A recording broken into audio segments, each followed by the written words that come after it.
I never imagined that when I took the critical illness notice to tell Emily that I was nearing the end, I would witness such a scene. In the spacious CEO office, intense breathing sounds emanated from the resting bedroom. Pushing the door open, I saw two intertwined bodies, the room littered with torn black stockings. My former student, Jack, covered his vital parts and screamed in terror. Ah! Emily tightened her grip around Jack's waist, looked at my pale face at the door, and let out a light scoff. Not leaving? Planning to join in? Feeling conflicted, I was about to close the door and leave when I was struck hard across the face. Get out! Without my permission, don't you dare come in here again! I didn't look up, but my heart felt like it had plunged into an icy abyss, chilling me from head to toe. Mike, if you're going to be a dog, you better act like one. If you had been this obedient earlier, maybe Emily would have thrown you a bone. Jack had a peculiar hobby of collecting human specimens. He held Emily close, rubbing his nose against her delicate one, and said in a whimpering tone, Unlike you, I would never abandon her in her most difficult times. I only want to care for her. Emily had done this before. She knew I would come at this time, but still chose to humiliate me. I let out a cold laugh and corrected Jack. What she gave me was 10 million. In your eyes, 10 million is just the price of a bone? Wow, Jack, you sure have a big appetite. Jack had a peculiar hobby of collecting human specimens. He held Emily close, rubbing his nose against her delicate one. Unlike you, I would never abandon her in her most difficult times. I only want to care for her. What she gave me was 10 million. In your eyes, 10 million is just the price of a bone? Wow, Jack, you sure have a big appetite. I waited quietly for them to finish. Half an hour later, Emily emerged, her clothes disheveled. Where did you get that paint? I must say, it looks quite realistic. Silently, I wiped the blood from my mouth, limped over, and placed the critical condition notice on her desk. I'm dying. She responded with a nonchalant "oh," glanced at the document, and lightly pushed it into the trash can. My already disappointed heart sank even further. Emily, I'm hurt! Boo! A blur passed before my eyes as Emily rushed to Jack's side, cradling his hand with a wound so tiny it might require a microscope to see. She was utterly distressed. The two of them looked like a couple deeply in love, while I felt a deep sorrow. I recalled 2 weeks ago, in the hospital room. Alex, if you keep working like this, you'll only have 6 months to live. You and Emily are married, yet she leaves all the repair work to you in such a big company. Is she trying to work you to death? When Emily's career hit rock bottom, I suggested we break up. Later, she became a billionaire and spent millions to force me to marry her. Everyone said I was her cherished one, her most important first love. But the day after our wedding, she started having different men stay over at the office, making me a laughingstock. I turned a blind eye, going to work and coming home quietly, never disturbing her affairs.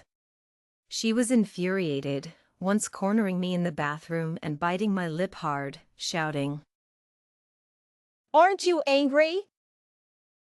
She didn't know I was dying. Every day she exacted her revenge. I silently counted down the days I had left. At that moment, Jack greedily eyed Emily's nose, trying to provoke me further. Emily treats me so well, I can only repay her by serving her better. So small, yet you dare to show off. You're a disgrace to all gigolos. That evening, Jack found some people and cornered Michael in the underground parking lot, raining punches on his vulnerable spots. Michael's mouth was covered, and he whimpered like a wounded animal in the darkness. Be careful with him. Make sure he can't get up for 2 months, just like last time. A dose of anesthetic was injected into Michael, sapping his last bit of resistance. He became a human punching bag, subjected to their merciless beating. He didn't know how long it lasted, but they only stopped when his consciousness began to fade. This time, I thought, I wouldn't take 2 months to recover. I would never get up again. Michael lay in the parking lot all night. The anesthetic was carefully administered, just enough to let him feel the rats and unknown insects crawling on his neck. As his body grew colder, his soul seemed to detach from his flesh. I remembered the day I broke up with Emily. Her gaming company desperately needed $1 million to get through a crisis. Michael lied about being past the detox period and frantically went to various hospitals as a test subject for new drugs, eventually suffering severe, life-threatening side effects, organ failure, in exchange for a large compensation. He pawned everything valuable at home to gather the money. Emily's parents passed away early, and she's had a hard life alone. I feel so sorry for her. Since my body can't hold on any longer, I have to help her one last time. His dad, with tears in his eyes, looked at their bare, dilapidated house and Michael's blood-spitting self, and nodded with difficulty. He dug out a plastic bag from the cracks in the bricks and handed it to Michael. Alex, your dad is useless. Take this $20,000, our funeral savings, and use it. Later, when Michael's dad was in the late stages of lung cancer, Michael couldn't afford the $15,000 per dose painkiller. He went to beg Emily, who had become successful. She was passionately kissing Jack at the time. Over the phone, Michael could even hear the intense sounds of their lips and tongues entwining. Kneel outside my villa until I'm satisfied. Enduring the excruciating pain of organ failure, Michael knelt in the pouring rain all night. The next day, Jack came out, feigning surprise. Oh no, what should we do? Emily just spent that $20,000 on game credits. Michael was in a wretched state and didn't want to leave empty-handed, so he signed a contract to donate blood under dubious terms. See, earning $20,000 wasn't that hard. It just might cost me my life. The tension in the room was thick as Michael confronted Jack. If you had been this obedient earlier, maybe Emily would have thrown you a bone. Jack had a peculiar hobby of collecting human specimens. He held Emily close, rubbing his nose against her delicate one. Unlike you, I would never abandon her in her most difficult times. I only want to care for her. What she gave me was $10 million. Michael's voice grew colder. In your eyes, $10 million is just the price of a bone? Wow, Jack, you sure have a big appetite. Jack had a peculiar hobby of collecting human specimens. He held Emily close, rubbing his nose against her delicate one. Unlike you, I would never abandon her in her most difficult times. I only want to care for her. Michael stood there, his face a mask of cold resolve. What she gave me was $10 million. He mimicked Jack's sarcastic tone, exaggerating his words. In your eyes, $10 million is just the price of a bone? Wow, Jack, you sure have a big appetite. Jack had a peculiar hobby of collecting human specimens. Holding Emily close, he rubbed his nose against hers. If you had been this obedient earlier, maybe Emily would have thrown you a bone. Emily stood there, silent but composed. Unlike you, I would never abandon her in her most difficult times. I only want to care for her. Michael couldn't help but scoff. What she gave me was $10 million. Mimicking Jack's sarcasm, Michael exaggeratedly continued. In your eyes, $10 million is just the price of a bone? Wow, Jack, you sure have a big appetite. The first rain of late autumn took away my body warmth. I hadn't gone to work for half a month, and Emily was starting to panic. Is Alex gone? Gone as a doornail. Emily felt a sudden pang of heartache. Then she forced a smile. Alex, you're really something, even managing to bribe my people. She thought about the past, pretending to be sick to avoid Jack. So, not showing up for half a month seemed normal. Yet, unease lingered. Previously, she could always find out if I was with Sarah, but this time, there was no trace. Emily took a deep breath, suppressing her unease. She reassured herself it was just another tactic to get money. Miss Emily, are you sure you want to pile up all the repair work in the building for Mike to handle when he returns? The assistant cautiously asked, playing along with the boss's act. What else? Are you going to do it? The assistant quickly apologized and, as he walked to the door, couldn't help but sigh softly. Poor Mike, he probably has to pull all-nighters for another half-month. Emily slammed her fist on the desk, making a loud noise. What do you mean, pulling all-nighters for half a month? Previously, even a day's workload required working late into the night. Now, with half a month's work piled up, he definitely has to pull multiple all-nighters. Seeing Emily's increasingly grim expression, the assistant timidly added. Ms. Emily, you wouldn't know, right? Because of the heavy workload and the 2-hour bus ride home, Mike has been living in the storage room. Emily snapped back to reality, her eyes flashing with a gloomy light. That's his own fault. If the work was too much, why didn't he come to me for help? Clearly, it was all just an excuse. After a long silence, the assistant muttered. Didn't you tell us not to help him? My soul floated in the air, watching Emily tremble with anger, her face still covered with a cold frost. He brought this on himself, not deserving any sympathy. My silence was deafening. I was already gone. I didn't need your sympathy at all. Inside Jack's dimly lit room, the tension was almost palpable. He had a peculiar hobby of collecting human specimens. If you had been this obedient earlier, maybe Emily would have thrown you a bone. Jack held Emily close, his nose brushing against hers. Unlike you, I would never abandon her in her most difficult times. I only want to care for her. Michael's eyes narrowed. What she gave me was 10 million. Michael's voice dripped with sarcasm as he mimicked Jack's tone. In your eyes, 10 million is just the price of a bone? Wow, Jack, you sure have a big appetite. Emily, tone, shouting, I told you, if you curse my husband again, I'll end you. Emily, like an enraged lioness, lunged at Sarah, ready to tear her apart. But Sarah's words stopped Emily in her tracks. Sarah, tone, serious Alex's body is next door.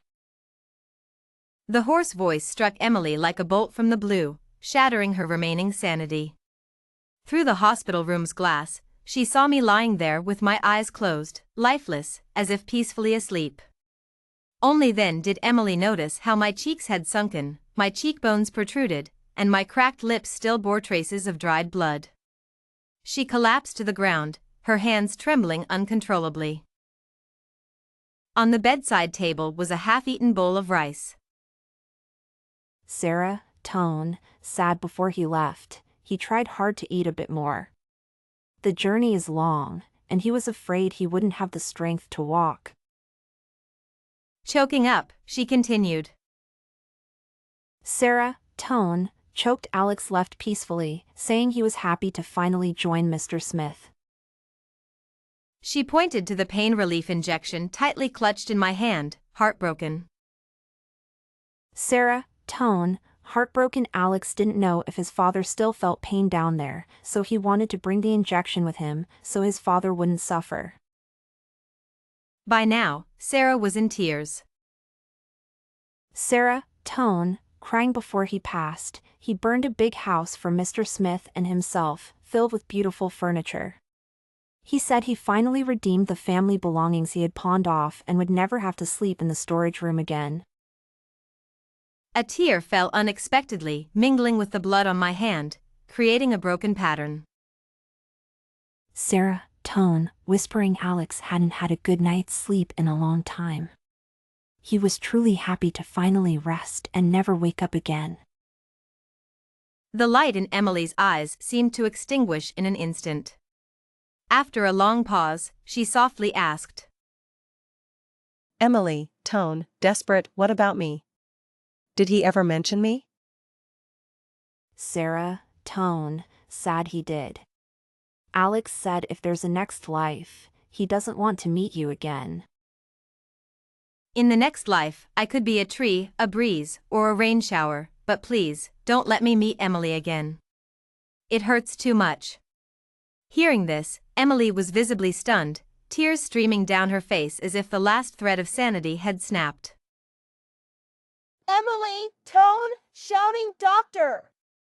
Someone, please save him! Alex can still be saved! Sarah, tone, serious. He's already gone. Why deceive yourself? Emily's eyes were bloodshot as she stubbornly tried to push me out. Emily, tone, shouting, useless! All of you are useless! I'll take Alex abroad, to the best hospital. Just because you can't do anything doesn't mean others can't. Sarah blocked the door, preventing her from going mad. Emily even tried to carry me out. Sarah, tone, angry. Where were you when Alex needed you? The dead can't come back to life. What's the point of pretending to be a good person now? Sarah, furious, slapped Emily. Emily didn't care, persistently holding my hand, only to find it so emaciated that it hurt to touch. She placed my hand around her neck, but it kept slipping off. After several attempts, her tears flowed freely, and she finally covered her face, crying uncontrollably. After a long time, she spoke. Emily, tone, whispering lies. Everything you said is a lie. Holding back her tears, she fled the hospital, convincing herself it was just a nightmare that would end after a good sleep. The room was tense as Jack sneered at Michael's defiance. If you had been this obedient earlier, maybe Emily would have thrown you a bone. Jack had an unusual hobby of collecting human specimens. He clung to Emily, his nose brushing against hers, and spoke with a whimper. Unlike you, I would never abandon her in her most difficult times. I only want to care for her. Michael stood firm, a cold laugh escaping his lips. What she gave me was 10 million. Mimicking Jack's tone, Michael exaggerated his words. In your eyes, 10 million is just the price of a bone? Wow, Jack, you sure have a big appetite. The next day at the Emily Corporation building, employees were stunned to see their usually decisive and elegant CEO, Emily, rolling up her pants and tirelessly searching through a filthy, fly-infested garbage heap. Emily's face was serious as she pulled out a brown paper bag, the same one she had casually tossed into the trash. This must be it. Inside was Michael's medical report.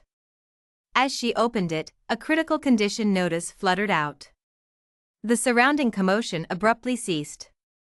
Her eyes were fixed on Michael's familiar, flamboyant signature and the small diagnosis note.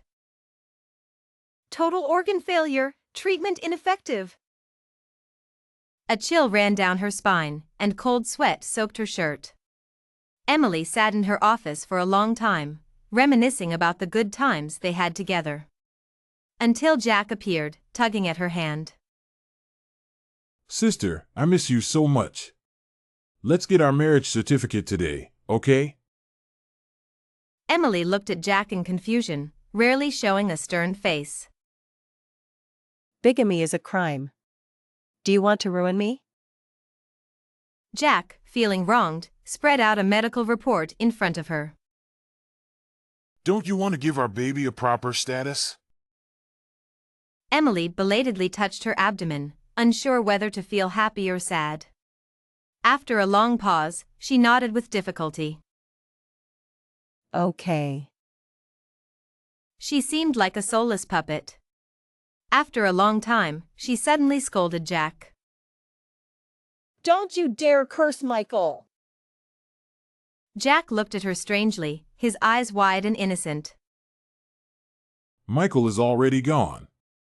We're not committing bigamy, sister. Emily finally took this statement seriously, realizing its heavy weight. She leaned against the wall, tears falling one by one, her inner pain tearing at her soul like a knife. She remembered how many times Michael had told her he was struggling, but she never took it seriously. She also recalled the day he told her he was in pain, finally understanding that he was asking for her help.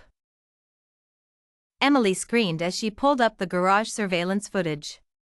In the video, Michael was surrounded by 5 or 6 people, their fists raining down on him. His mouth was covered, his wet hair clinging messily to his forehead, his eyebrows furrowed, and his eyes almost bulging out of their sockets. Even through the screen, the intense pain was palpable.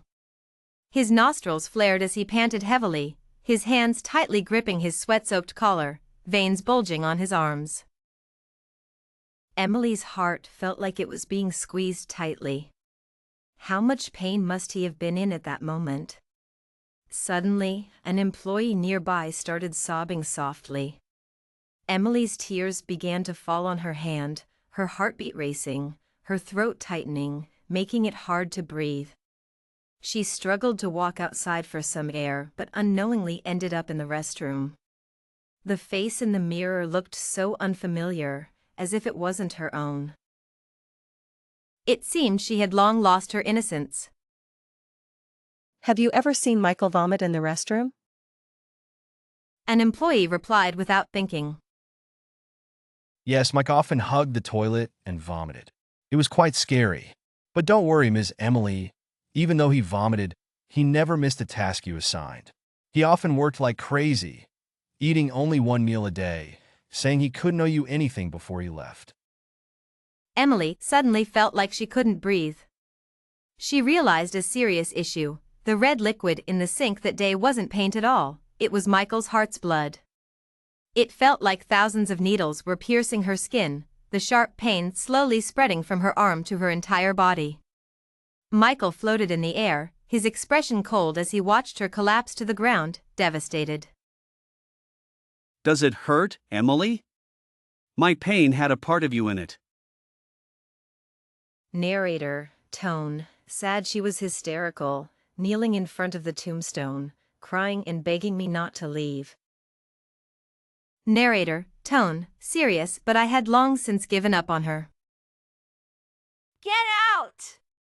Alex doesn't want to see you, not in this life or the next. Narrator, tone, serious. A fan in winter, a coat in summer, showing deep affection only after someone has passed away. Isn't it laughable?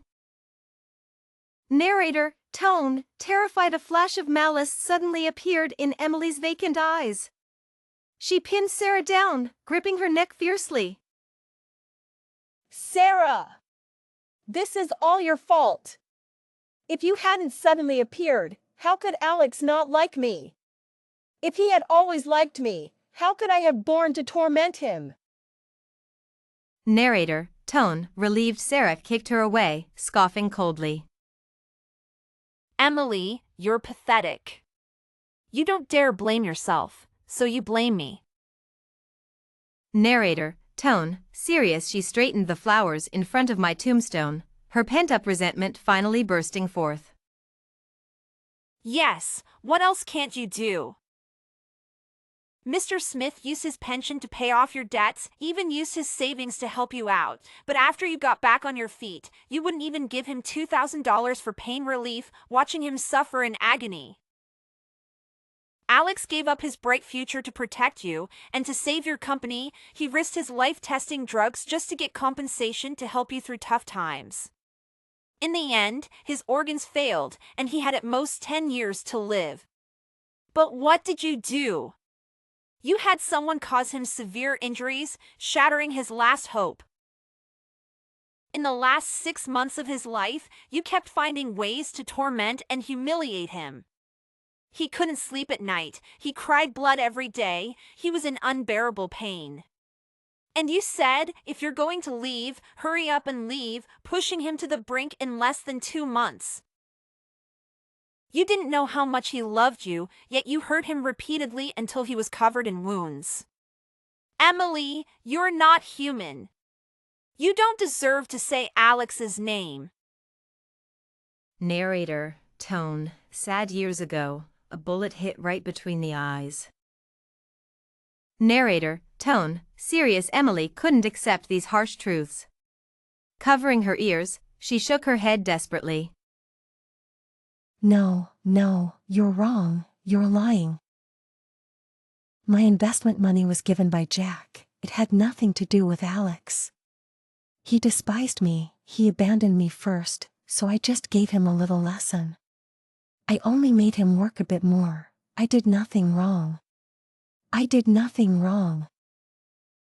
Narrator, tone, serious. She turned her head, staring blankly at Sarah, her expression dazed. I gave the money, I gave 10,000. How could Dad suffer because of money? I clearly gave 10,000. Narrator, tone, serious nonsense. Narrator, tone, serious. Sarah didn't believe a word she said. She wiped the spot where Emily had knelt. Even though it wasn't dirty, it felt filthy. Don't call him uncle, you don't deserve it. Narrator, tone, serious. I smiled and nodded. Yes, she didn't deserve it. From the moment she betrayed me, she lost that right. Jack had a peculiar hobby of collecting human specimens. He held Emily close, rubbing his nose against her delicate one. Unlike you, I would never abandon her in her most difficult times. I only want to care for her. What she gave me was 10 million. Michael let out a cold laugh and corrected Jack. In your eyes, 10 million is just the price of a bone? Wow, Jack, you sure have a big appetite. Jack's peculiar hobby of collecting human specimens was well known. Holding Emily close, he rubbed his nose against her delicate one. If you had been this obedient earlier, maybe Emily would have thrown you a bone. Unlike you, I would never abandon her in her most difficult times. I only want to care for her. Michael had a cold laugh in response to Emily's words. What she gave me was 10 million. Michael mimicked Jack's sarcastic tone, exaggerating his words. In your eyes, 10 million is just the price of a bone? Wow, Jack, you sure have a big appetite.